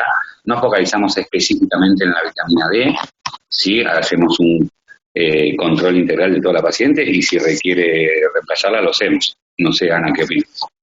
No, básicamente lo mismo. Es más, en relación a lo que es particularmente la cirugía oncológica, la paciente si tiene un buen performance status, obviamente que la paciente puede recibir ya sea tratamiento quirúrgico como quimioterapia.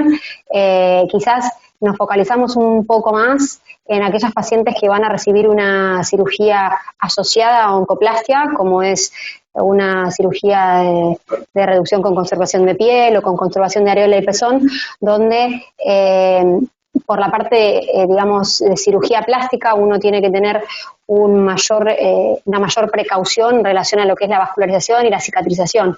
Por un lado, por la parte quirúrgica. Por otro lado, por la parte de lo que es oncológica y de quimioterapia, la realidad es que lo que hacemos es un control del estado general de la paciente, no medimos ningún marcador en particular.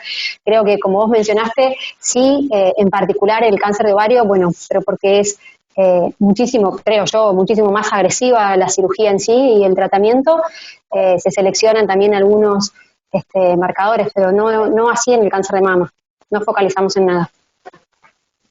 Bien, después otra pregunta que llega por aquí es ¿qué valor tendría la resonancia magnética nuclear y el PET como prequirúrgico en cáncer de ovario y en cáncer de cuello uterino? Bueno, está buena la pregunta. De hecho, el último FIO de Río del 2018, la estratificación, empiezo por cuello, del cáncer de cuello es clínica, pero ya se aceptan, sobre todo si vas a preservar la fertilidad, la paciente debe tener una resonancia. Sepamos, perdón si hay algún imaginólogo, el peor estudio para estudiar la pelvis es la tomografía, es decir, que si estamos buscando partes blandas, debemos pedir una imagen dirigida a partes blandas específicamente, no me refiero a partes blandas musculares o como puede ser también el útero que es un músculo. Nosotros, tanto en cuello como en resonancia, lo que pedimos siempre es una resonancia de abdomen y pelvis con técnica de difusión y perfusión, más una tomografía de tórax. Y al cuello lo que le agregamos es gel endovaginal y endorrectal. Perfecto. Bueno, después aquí llegó una pregunta que creo que se relaciona mucho con nuestro webinar, nuestro primer webinar, pero lo vamos a poder ver mejor en el último webinar, que es el de sexualidad, ya que dice, quisiera saber la respuesta de la vida sexual de la paciente joven con paridad cumplida en tratamiento con radioquimioterapia, qué tratamientos pueden hacer para mejorar su vida sexual. Esto definitivamente sería una muy buena pregunta para que podamos discutirla con el doctor Carpintero y con Ezequiel López Peralta, ya que ellos son sexólogos los dos, entonces creo que vamos a poder dar una mejor respuesta de la que podemos dar en el día de hoy. No sé qué piensan ustedes. Sí, totalmente. Si hay un sexólogo, yo no emito porque justamente yo cuando tengo una paciente con vulvectomía, con cáncer de cuello o lo que fuere, la derivo a un sexólogo. Claro. Yo opino igual, pero por el lado de mama. La paciente que tiene una mastectomía o quizás una tumorectomía, pero para la paciente es muy importante, aunque para nosotros estéticamente la deformidad que tenga es mínima, quizás para la paciente me ha pasado que es demasiado y la clave es el sexólogo. Sí. Ley, para apoyar lo que vos decís, nosotros antes no teníamos, no existía ese especialista que van a dar esa charla que es brillante, que estén focalizados en la oncología. No sabías quién. Entonces, ¿qué hacías? Vos aprendías, era lo que te habían enseñado, los tutores, poner estrógeno, poner estradiol, que se dilate el cuello, que la radioterapia cartona la vagina. Y la realidad es que vos estabas con la cirugía, con los tratamientos, con el postoperatorio, y la parte sexual, que para nosotros es prioritaria también, así es más o menos. Entonces, lo que hacemos hoy día, tenemos los sexólogos que se la derivamos, como Pablito también. Claro. Bueno, aquí les hago otra pregunta. Esperen que se me fue recién, se me movió. Ahí estamos. Bien. Bueno, ¿qué hacer, esta es para Fede, qué hacer ante un centinela negativo en cáncer de endometrio? Ahí tenés un problema. A ver, cuando uno habla del cáncer de mama y el centinela es negativo, es fácil porque está la axila y no hay dos axilas en una misma mama. O sea, pero si la mama estuviera en el esternón, el mastólogo tendría un problema, porque tendría que hacer una linfanectomía bilateral. Como el cáncer de cuello, el endometrio es un órgano central, tiene 2 semipelvis. Hay varias escuelas. Es muy interesante que cada una hace lo que cree que está mejor. Nosotros hacemos más, en una charla que tuvimos con Pedro Ramírez del MD Anderson, lo hicimos acá en el Congreso de la AGO del 2019, sabemos que si nosotros tenemos un centinela negativo, el porcentaje de skip metástasis, es decir, que la pelvis era negativa, y los lumboórticos sean positivos, es menor al 1%, es un porcentaje muy bajo. Entonces lo que hacemos es una linfadenectomía pelviana de la hemipelvis que dio negativa. Okay. Pero si ustedes le preguntan a Chivas, en el MD Anderson Madrid, ellos hacen la linfanectomía pelviana y lumbórtica del lado que dio negativo, y si preguntan a otros centros, si un solo lado negativo, hacen linfanectomía pelviana y lumbórtica. La realidad es que no está consensuado. Vos me decís, ¿qué recomiendo? Lo menos mórbido. Una vez, hoy con los nombres estoy, Pedro Escobar, Pedro, sí, de la Mayo Clinic, dijo: no conozco a nadie que se muera de una metástasis lumboórtica, por el hecho del debulking de la metástasis lumboórtica. Tenemos que entender que somos cirujanos, y si el tumor está a nivel lumboórtico, llegamos muy tarde. Es decir, el tumor perdió la oportunidad de esa paciente. Podemos debatir si la linfanectomía de debulking es favorable o no. No hay nada que le evidencia fuerte que diga que sí. La conclusión es que hago yo en el hospital alemán y nuestro grupo, si el centinela de la pelvis es negativo homolateral, se hace la linfanectomía, la hemilinfanectomía, en caso que sean negativos los dos, se hace la linfanectomía pelviana y no hacemos los lumboórticos. Bueno, aquí llega otra pregunta, es ¿qué tan aplicable es el análisis molecular del carcinoma endometrial? ¿Se utiliza en la práctica diaria? Bueno, justamente tenemos que esperar el Porter 3A para ver cómo se va a aplicar, pero claramente la medicina, bueno, Anabela ya lo dejó más que claro con el perfil genómico. La genómica es lo que se viene. Recordemos, hace 25 años vos tenías un cáncer de mama que andaban bien y un cáncer de mama que andaba mal.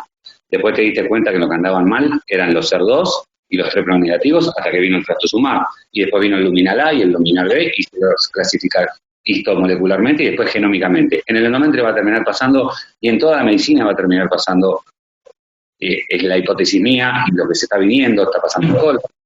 Pero creo que lo que se viene es la clasificación molecular en cáncer de endometrio, totalmente. Bien, acá llega una pregunta para Anabela, que dice, es una pregunta, bueno, obviamente los felicitan por las exposiciones, y quisiera preguntarle por la radioterapia intraoperatoria en mama. Sí, la radioterapia intraoperatoria tiene indicaciones muy precisas. La realidad es que hoy en día, digamos, por lo menos en nuestro país, no es muy utilizada. La radioterapia intraoperatoria empezó en Milán, por un lado, con el tema de poder tratar pacientes, de poder, por un lado, brindarle el mejor tratamiento de una sola vez a la paciente, y por otro lado también porque sabemos que también puede pasar aquí en Argentina. Muchas pacientes no tienen la posibilidad de volver y de completar su tratamiento, y bueno, la idea era poder brindarle en un solo acto quirúrgico el tratamiento quirúrgico y la radioterapia. La realidad es que hoy en día tiene muy pocas indicaciones, y quizás de 100 pacientes, por ahí entre 8 y 10 pacientes podrían recibirla, por lo cual hoy en día, por lo menos creo que en Argentina y creo que también en el resto de Latinoamérica, la relación costo-beneficio es muy baja, así que prácticamente no tiene aplicación. Bueno, después llegan comentarios felicitándolos por sus charlas. Una charla para vos respecto a vulva en los márgenes, o sea, ¿cuándo se acepta, qué márgenes se aceptan y cómo es el centinela? Si es negativo, si es positivo. Los márgenes históricamente, de acuerdo a los trabajos más viejos, se aceptaban 8 milímetros. Menos de 8 milímetros había que hacer una reexcisión. Después se introdujeron los trabajos de radioterapia, en el cual si eran menor a 8, y ese menor a 8 estaba cerca de la uretra, del ano, del clítoris, se podía aplicar radioterapia con resultados similares. Después, 3 trabajos muy interesantes, de los cuales yo mostré uno, que 287 pacientes en cáncer de vulva es un número importantísimo. Un centro que opera mucha vulva, no crean que opera más de 20 al año, con suerte. O sea, ver un cáncer de vulva no es frecuente en los centros de ginecología. Obviamente, si hablamos del GOC, el GOC es un grupo de ginecología oncológica de Estados Unidos que incluye muchísimas pacientes en muchísimos centros.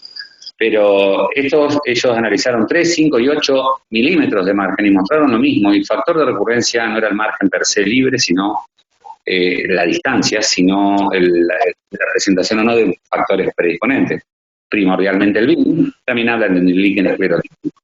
Pero los márgenes, de acuerdo a estos trabajos, obviamente son 3 trabajos que son muchísimos para vulva, entre 3 a 8 milímetros es aceptable y es muy bueno porque antes, si estaba comprometido la uretra o estaba comprometido el clítoris, perdía algo tan importante como el clítoris o complicaciones de la uretra. Y si tiene menos, se podría aplicar radioterapia. Bien. Acá para Ana preguntan, ¿qué marcadores tumorales se piden o cuáles son los que se piden en el carcinoma in situ? A ver, cuando hablamos de marcadores tumorales y hablamos a nivel hematológico, ya hoy en día no está en discusión que no se piden marcadores tumorales para cáncer de mama. Antiguamente se utilizaba, era muy utilizado por los oncólogos, el CA15-3. La realidad es que hoy en día ya se demostró que si bien algunos lo siguen utilizando, pero bueno, lo más eficaz para el seguimiento de la paciente es lo que es el examen clínico y el autoconocimiento de la paciente para detectar en el caso de que presente alguna sintomatología, algún tipo de dolor y la solicitud de estudios complementarios de rastreo.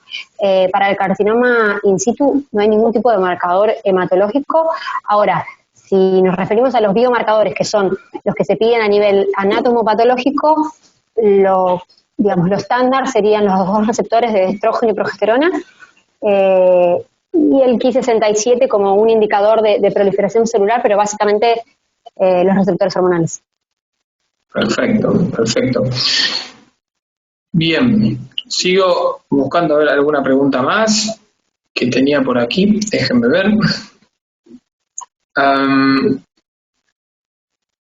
Ahí estamos. Esta es una pregunta muy interesante. Respecto al tumor, en relación a la agresividad tumoral, ¿qué valor tiene el Ki67, ya que no se incluye el Ki67 en las plataformas?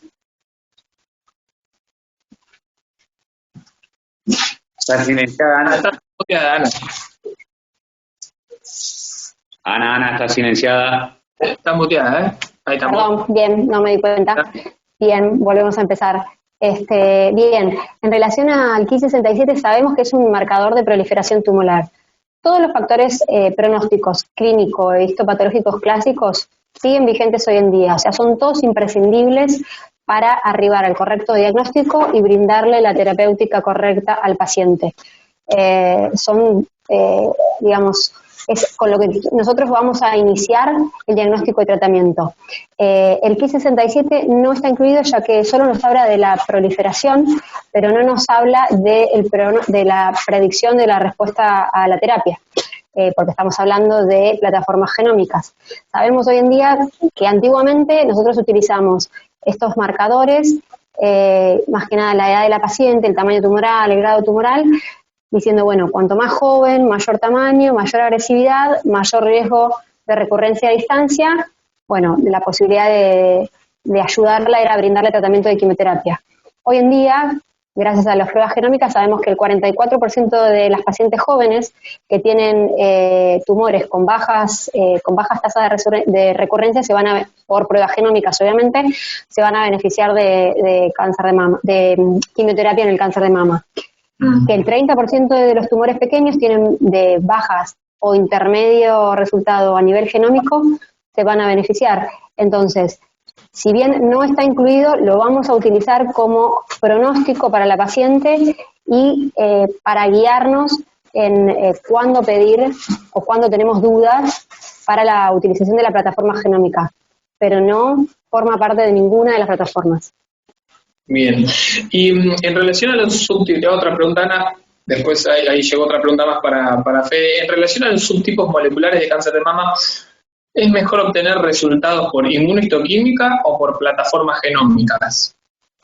No, a ver, las plataformas genómicas tienen una excelente correlación con los resultados que nosotros podemos obtener de diagnóstico a través de anatomopatológico por inmunohistoquímica.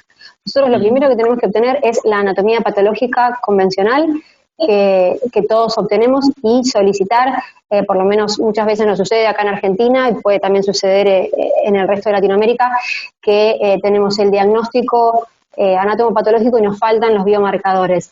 La idea es obtener todo el material junto para poder después definir si esa paciente requiere o no el pedido de una plataforma genómica. ¿Sabemos que tiene excelente correlación? Sí, pero lo que necesitamos es la anatomía patológica. Bien. Bueno, ¿y quién pide esos estudios? ¿Las plataformas? O, bueno, mismo los marcadores, ¿eso lo pide el mastólogo? Todo lo que son, los biomarcadores deben venir en el informe de anatomía patológica. Y la plataforma genómica, la realidad es que lo ideal es que sea una decisión en conjunto con el mastólogo, el oncólogo y obviamente explicándole al paciente por qué consideramos adecuada solicitar esa plataforma. Sabemos que, si uno tiene la posibilidad de pedirle a todos los pacientes, sería lo ideal, pero ¿por qué? Porque tenemos otra manera y otro apoyo para definir la terapéutica posterior. Pero la realidad es que la utilización de las plataformas sería en pacientes que vamos a tener una duda o que requerimos mayor información para poder definir el beneficio o no de la quimioterapia, o que mismo la paciente quiere mayor certificación. Lo puede pedir tanto el mastólogo como el oncólogo. Es indistinto. Lo ideal es que sea una decisión en conjunta. Bien, perfecto. Para Fede, la pregunta siguiente es: ¿qué experiencia tenés con la técnica de Mohs en cáncer de vulva? Muy buena pregunta esa. La técnica de Mohs la vamos a usar más que nada en Payet, en la cual tenemos que buscar un margen, porque el cáncer de vulva generalmente, ¿qué problema tiene el Payet? Lo que vemos superficialmente, el adenocarcinoma generalmente puede estar subdérmico, entonces ahí o tenemos que limitar el Payet, porque el Payet recurre cuando tiene márgenes, si bien hay trabajos con imiquimod, con inmunoreguladores, la realidad es que lo aplicamos más que nada en Payet o en tumores de vulva, ya que la vulva no tiene una manera típica de presentación y es muy raro que se presente como una placa en la cual tengamos que aplicar eso. Si se refiere a su cercanía con el clítoris para preservar, o su cercanía con la uretra, generalmente lo que recomienda la literatura internacional es lograr 2 centímetros de margen macroscópico a la lesión. Generalmente en los cánceres de vulva no es muy necesario, si bien lo hemos usado, tenemos fotos utilizando más que nada enfermedad de Payet. Bien, buenísimo. La técnica Mohs se aplicó para tumores en la cara, ¿no? En la cual había que resecar la menor cantidad. El patólogo tiene que estar no entrenado, extremadamente entrenado en visualizar, porque si nosotros tenemos un diámetro de este tamaño, el patólogo, primero que por dentro me está diciendo todo menos lindo, porque le prácticamente 20 centímetros de piel para que congele. Porque lo mismo la cara, un pedacito muy chiquitito de 2, que la vulva, en la cual tiene el diámetro de toda esa circunferencia puede ser mucho mayor. Claro. Bueno, acá, otra pregunta acerca de la fertilidad en cuello, fertilidad en mayores de 2 centímetros y menores de 4 centímetros. Bueno, el trabajo que se está esperando, que todo el mundo desea, el trabajo de Marie Planté. ¿Por qué? Porque los trabajos retrospectivos o los trabajos que hay de neoadjuvancia en cáncer de vulva, en menores de 2 centímetros es un estándar, es decir, a toda la paciente le tengo que explicar que esto no es experimental. En la actualidad, el cáncer de cuello, el tratamiento conservador de cáncer de cuello es un estándar en menores de 2 centímetros, y en 2 al 4 tenemos que tener en cuenta que si la probabilidad de recurrencia de un cáncer de cuello varía de 3.5 a un 4,5%, 5 de recurrencia en los trabajos de neoadjuvancia, el problema que tenemos es que la recurrencia es del 7,5, 7,3, podemos decir prácticamente al doble, por lo cual se debe ser muy juicioso a la hora de realizar eso, y eso no debe ser ofrecido como un estándar. La paciente debe saber que las probabilidades de que recurran son mucho mayores. Bien, perfecto. Bueno, mientras aprovechamos nuevamente para, bueno, acá me llegan los saludos, excelentes las disertaciones, de distintos lugares están poniendo, gracias por compartir estos conocimientos. Me gustaría saber si alguien más dentro de la audiencia tiene alguna pregunta para hacerles a ustedes. Todavía tenemos algunos minutos más como para compartir juntos.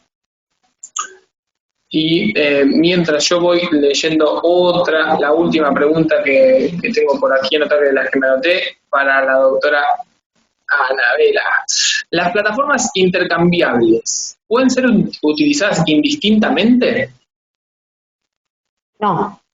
Las plataformas, o sea, lo fundamental es elegir la plataforma correcta en el paciente correcto, que era lo que mencionábamos antes, ¿sí? Hay que tener en cuenta que cada plataforma tiene su indicación para, digamos, por ejemplo, en el estudio Óptima, que compara plataformas, comparó la estratificación para Oncotype, MammaPrint y Prosigna, donde Oncotype identificó una mayor proporción de tumores como bajo riesgo, aproximadamente un 80%, en cambio Prosigna y MammaPrint un 60 o un 65%. Uniformemente, con todas las plataformas, solo el 39% fueron clasificados de manera uniforme como bajo o como intermedio riesgo o como alto riesgo, si lo dividimos en dos, porque sabemos que, bueno, como vimos, algunas plataformas lo dividen en 3, riesgo bajo, intermedio y alto. Entonces, la concordancia entre plataformas, entre cada uno de los test, es moderada, y eso se debe a que cada plataforma utiliza analiza distintos genes, por lo cual ellas no pueden ser intercambiables. Bien, perfecto. A ver, me llegó otra pregunta que tengo por aquí, que dice así, me la están mandando porque... ¿Es útil el Oncotype en cáncer de mama? Bien, acá Fabiola Castillo nos pregunta, ¿es útil el Oncotype en cáncer de mama con receptores para estrógeno y progesterona? Sí, o sea, básicamente el Oncotype fue validado para receptores hormonales de estrógeno y progesterona positivo, HER2 negativo, en estadios tempranos, y bueno, está validado con una evidencia de tipo 1 como pronóstico y predictivo en ganglios negativos, y en aquellas pacientes con esas características, pero ganglios de 1 a 3, tiene valor pronóstico con una evidencia 2A. Estamos esperando los resultados del R-Exponder para ver de 1 a 3 aquellas pacientes que tengan un riesgo intermedio, si tienen o no beneficio de la utilización del Oncotype, y es predictivo de el beneficio de la quimioterapia en esas pacientes. Bien. A ver. Acá me está llegando otra pregunta. En cirugía conservadora en mujeres jóvenes de cuello, con cáncer de cuello, o sea, la aplicación, me se están dictando porque me van tirando las distintas preguntas. O sea, ¿cuál sería la indicación? Ok, la cirugía conservadora en cáncer de cuello. Estadios 1B1 o menor de 2 centímetros, carcinoma escamoso o adenocarcinoma. La edad es obviamente es un límite, si bien Darjan, que fue el primero que publica esto, 40 años, hasta 40 años, que tenga deseo de preservar la fertilidad, o por supuesto que no es necesariamente que la paciente se quiera embarazar ya. Uh-huh. Dentro de los factores de riesgo, no tiene que tener factores de riesgo de alto riesgo, llámese ganglios paramétricos o márgenes. Dentro de los factores de riesgo intermedio, el paciente tiene que tener se acepta la invasión linfovacular, es decir, si solo tiene ese factor de riesgo, no es una contraindicación, si tiene dos, ahí sí es una contraindicación, se debe hacer una congelación intraoperatoria. y por supuesto el carcinoma neuroendocrino o los de alto riesgo no tienen indicación de preservar la fertilidad. Bien. ¿Hay algo que les haya, todavía ahí no sé si estará llegando alguna pregunta más, pero hay algo que a ustedes les hubiera gustado decir en la presentación que capaz por el tiempo o por cuestiones del tema no lo pudieron mencionar? Por las dudas, si nos va llegando alguna pregunta más, vamos aclarando algo de esto. Sí, yo tengo una, que ¿por qué me hiciste hablar de tantos temas, Ley? Es que queríamos hacer un lindo panorama de la actualización en la ginecología oncológica, y bueno, yo estoy muy convencido de tus capacidades de resumen. Mira, acá llegó otra para Ana, dice, ¿qué plataforma usarían un triple negativo? No, las plataformas ahora están validadas para receptores hormonales positivos. Ok. Por lo menos momentáneamente. Sabemos que las pacientes triple negativos son las que tienen mayor riesgo, son las pacientes que tienen peor pronóstico, donde tenemos, digamos, menor posibilidades terapéuticas, pero bueno, las terapéuticas que hoy existen hoy en día tienen relativamente buena respuesta, pero no, las plataformas no están indicadas para todos triple negativos. Bueno, perfecto. Bueno, yo me quedé sin preguntas de la verdad que estuvo muy buena la presentación. Espero que la gente haya disfrutado en la forma que quisimos presentar las conferencias de una manera más atípica, porque no queríamos usar, digamos, la clásica charla de Zoom, pero por eso decidimos hacerlo de esta manera y también tener algo en el medio que sea fuera de lo común para nosotros dentro de la medicina. Esperamos que les haya gustado mucho. Bien, entonces la semana que viene estaremos haciendo nuestro próximo webinar y esperamos contar con la presencia de todos ustedes. Bueno, quería agradecerles a Ana, a Fede, por estar en este primer webinar.